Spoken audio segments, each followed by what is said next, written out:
It was the worst lie I have ever seen in my life.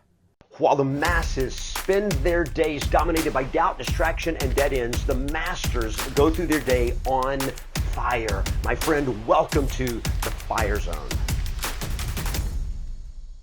Hey there, it's Coach Kevin Ward with your Fire Zone video of the day, and I'm not talking about somebody telling a lie. I'm talking about playing around a golf, and where the ball landed is what they call the lie, where it's lying, where the ball was lying. And I was playing my first round of golf in over 15 years this last weekend, and it was kind of an interesting experience. Aside from the fact that I parred the first hole and bogeyed, double bogeyed, or triple bogeyed all the rest, it was not that stellar of a round.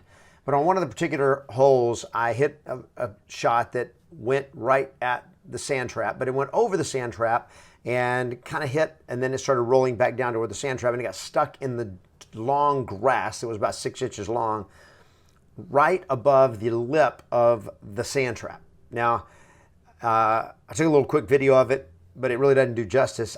Where my feet were going to be standing was at least 3 feet, and probably was about 3 feet below where the ball was going to be, which means the ball was going to be up around my belly button.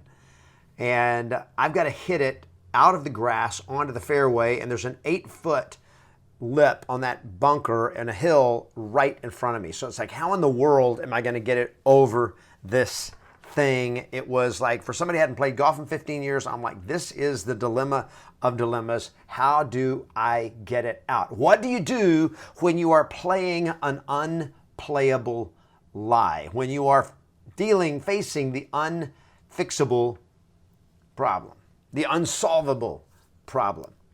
What do you do on the transaction when you discover that, oh no, the house is full of black mold underneath the floorboards?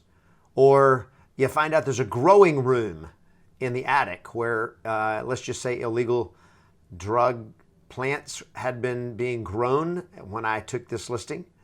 Or there's 17 cats that live in the house, and all the smells that go with it are all present. Or it's a tenant-occupied property, or it's an unrealistic seller, or it's the AC/DC couple. Have you ever had an AC/DC couple? This is an angel client, devil client.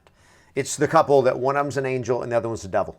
And you know it. And it's like, what do you do? How do you deal with all this? I had a coaching member just this week that was asking about, I've got a tenant-occupied property that I just listed and I want to do an open house. And the seller says, well, let me ask the tenants. I'm like, it's a rental property? It's tenant-occupied? Yep. And they ask the tenants. Tenants say no. So you can only show it on Thursdays between 4:30 and 6:30 p.m. You have got to be kidding me. Right? What do you do when you are playing the unplayable lie? When the ball is just like, I can't hit it out of this spot. Well, that confronted me. And so I finally figured out how to do it. One, I'm just going to tell you what happened to me. Was I realized there was no way possible that from where it was laying, there was no way that I could hit the ball toward the green. The only thing I could do is I found one angle that I could hit the ball and hopefully get it up and out of over the sand trap and back onto the fairway, which is what I did. And I figured a way that I could turn and stand sideways to the ball so I could be standing up closer to level with the ball so that the ball is not up at my belly button level, which would make it almost impossible to get a swing on it.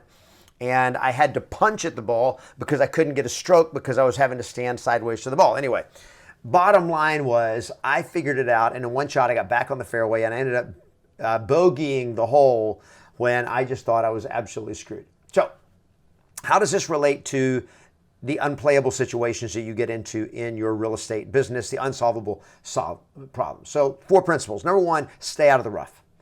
Stay out of the rough, which means address everything that you can up front so you keep the problem from occurring. Like, it makes sense, it helps if you actually ask why the property address and your billing address are different. Is because you don't live in that property. Is it a rental property? Yes, the rental property is a tenant occupied.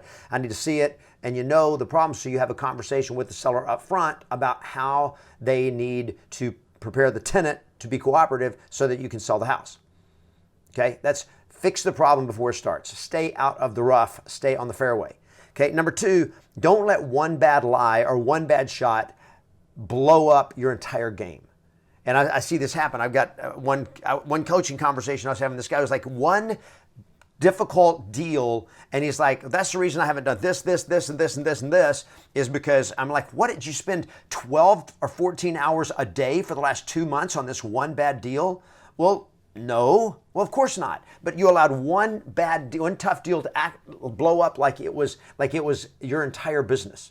So don't let one bad lie or one bad shot get blown out of proportion and blow up your entire game. Number 3, focus on problem solving and improvise. Just look at the situation and go like, okay, how can I fix this in the best way possible to get us beyond it? Rather than going like, oh, this is so bad, I hate this lie, this is gonna, and we go into the story of just like getting angry or upset or stressed out, rather than looking at it and go like, okay, here's the situation.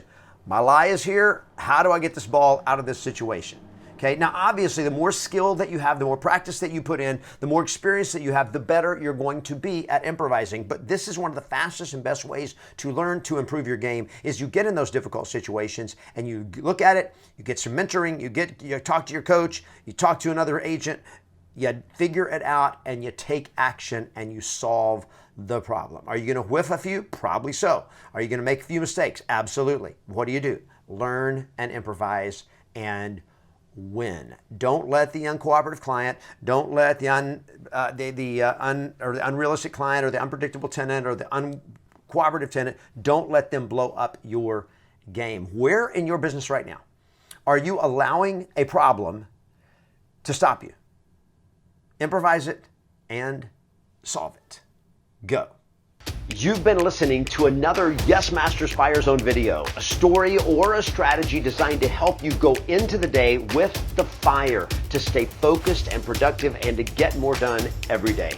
If you want more motivation, strategy, and support to grow your business on a daily basis, join our Yes Masters community at yesmasters.com and fan the flames of your success today.